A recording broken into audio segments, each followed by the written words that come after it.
برای بچه‌های دهه 60 خیلی مظلوم واقع شدن از نظر من، اما از بابتی فکر میکنم هیچ کسی به خوشبختی برای بچه‌های دهه 60 نبود، برای اینکه انقدر کم توقع بودن و انقدر راحت راضی میشدن.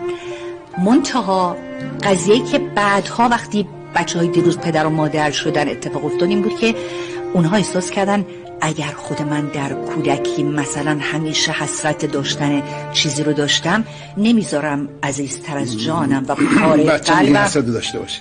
و اتفاقی که افتاد اینه که هی شروع کردن به سرویس دادن.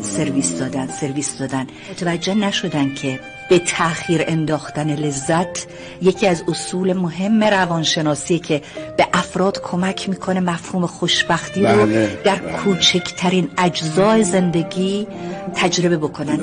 بچه‌های این نسل بسیار دشوار احساس خوشبختی میکنن و بسیار کوتاه مدت. بنابراین به بچه‌های امروز نمیشه گفت اگر چرایی زندگی رو پیدا کردی چگونگی مبارزه با مشکلات رو هم خواهی آموخت و پیدا خواهی کرد، برای اینکه خیلی هاشون معتقدن اصل مهم زندگی لذت بردن و حظ بردنه.